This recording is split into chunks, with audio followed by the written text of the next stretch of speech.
The rugged cliffs of Devil's Gulch loomed like ancient guardians over Jake Harlan as he steered his freight wagon through the dusty Texas plains that scorching September morning in 1875.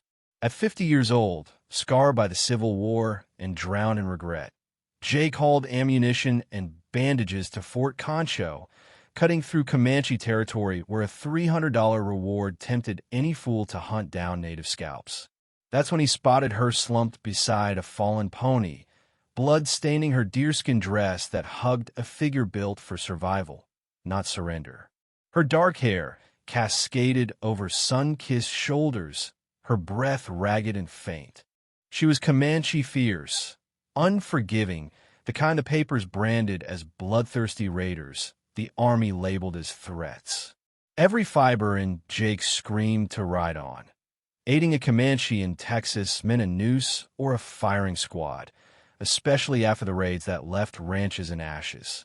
But her vulnerability hit him like a gut punch, echoing the ghost of his daughter, Lily, buried back in Missouri 5 years ago from scarlet fever.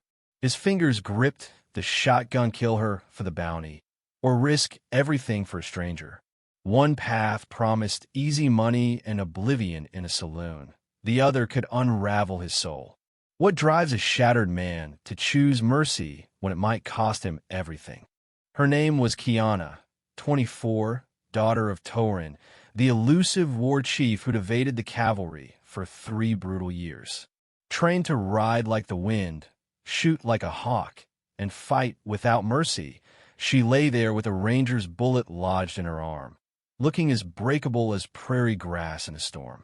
Jake dismounted cautiously, boots kicking up red dirt, each step a gamble toward his own grave. The smart move? Strip her weapons, claim the prize, and buy whiskey to blur the memories of those haunting eyes that mirrored Lily's innocence. Instead, he knelt, probing her pulse strong but feverish. "Easy there," he murmured, pulling laudanum from his kit. Her eyes flew open, sharp as arrowheads, and in a blur, her dagger pressed against his neck. "Pale-faced devil," she snarled in halting English, her voice laced with pain but unyielding. Blood weakened her hold, yet her spirit raged. "I'm not your enemy," Jake replied, hands up, switching to broken Comanche he'd picked up trading. "You're hurt badly. Let me fix it." She scanned his weathered face, searching for deceit, the hatred she'd known from settlers who burned villages. What she saw was raw sorrow etched in his lines, a man haunted. The blade trembled. "Why?" she demanded. "Because you look like my girl. Because I've lost everything worth fighting for. Because maybe one good deed tips the scales on all my failures. Because it's right. Time's stretched thin rangers could round the bend any second. Helping her was treason against his own." Finally, she lowered the knife. Jake moved fast, dosing her with painkillers, binding the wound with his shirt scraps. Her dress tore at the shoulder, exposing bruised golden skin. She was wild beauty, like a thunderstorm over the Llano Estacado, mesmerizing and lethal. "You need a doc," he said, knotting the bandage. "No," she shot back, steel in her tone. "Take me to my father. Torin." That name chilled him. Torin, the phantom leader of the last unbound Comanche band, dodging troops like smoke. 40 miles through ranger-infested Badlands. "That's suicide," he protested. "Then ride fast," she said, pushing up, grimacing. "Or I'll say you force yourself on a Comanche woman. See how that flies in Austin."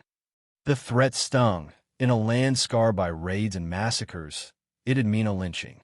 But staring into her defiant gaze, Jake felt a spark ignite purpose after years of drifting numb. A dust storm brewed on the horizon. "We'll move at dusk, hide by day. You follow my lead." "I'm no fragile settler wife," she retorted. "No, you're a Comanche fighter bleeding out with an enemy. So listen up." A hint of respect flashed in her eyes as lightning cracked, rain pounding down. Jake hoisted her into the wagon amid crates of bullets and salves. "Name's Jake Harlan," he said, urging the mules on. "Ex-Union sergeant, father to a kid who'd be 12 now, widower, lost soul. Kiana, she replied, the word foreign yet strong. Daughter of Torin, warrior of the Nimanu. I don't trust you. Smart, he grunted. Trust gets folks killed here. As they plunged into Comanche lands, neither grasped the odyssey ahead, one testing loyalties, honor, and mercy's steep price. The first ranger patrol picked up their trail by morning. They pushed 12 grueling hours, wagon wheels slogging through mud. Kiana faded in and out, fever raging, but awake, she eyed him like prey. 20 riders, Jake whispered, spotting the plume a mile back. They'll find us soon. Kiana gripped her bow, pale but fierce. Not if we vanish. He veered into jagged red canyons, ditching the wagon in a narrow slot, grabbing essentials. Mounting his horse, her warmth against him as they rode deeper. She slipped twice. His arms steadied her, lingering on her lithe form, stirring forbidden thoughts amid the peril.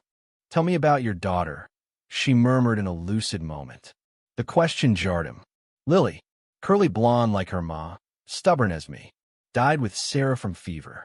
She loved fairy tales princesses who battled dragons alone. Kiana nodded. Comanche kids hear of eagle spirits and brave women who hunt with stars. Grief bridged their worlds, a fragile thread in the chaos. That night, fever gripped her hard.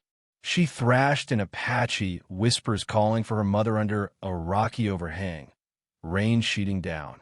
Jake held her, humming old lullabies from Lily's storms. Her tremors eased, and for the first time since losing his family, meaning flickered in his empty heart. Dawn brought the second patrol, blue uniforms threading the gorge below. 40 feet up, they flattened against stone.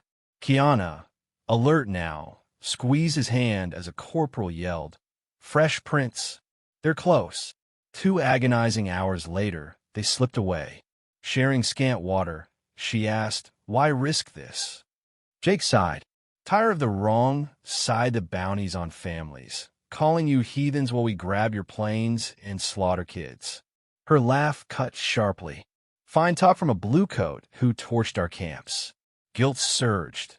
He'd followed orders in the wars-raised homes, seen horrors that fueled his nightmares. "Yeah, I did. And it'll crush me till I drop." She traced his bayonet scar. "This taught you war's hate." Among others, men who guilt over evil are dangerous twice over. She echoed her mother's wisdom. She was right until rangers killed her. The revelation hung heavy. Here he was, enemy blood on his hands, yet she trusted him? Tension boiled. Could mercy bridge such a chasm, or was it folly?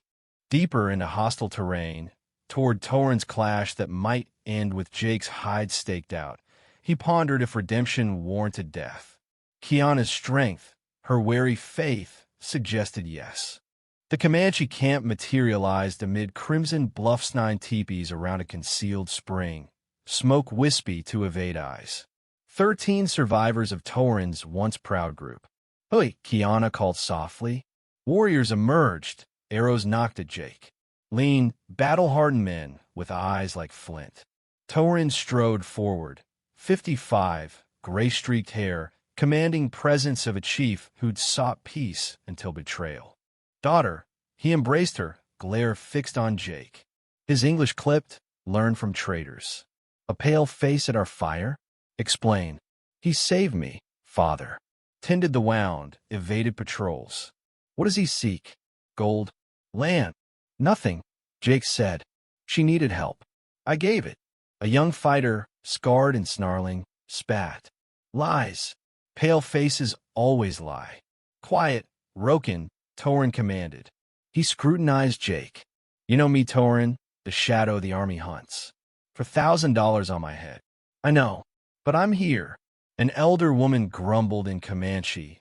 Translated, "He reeks of regret and blood."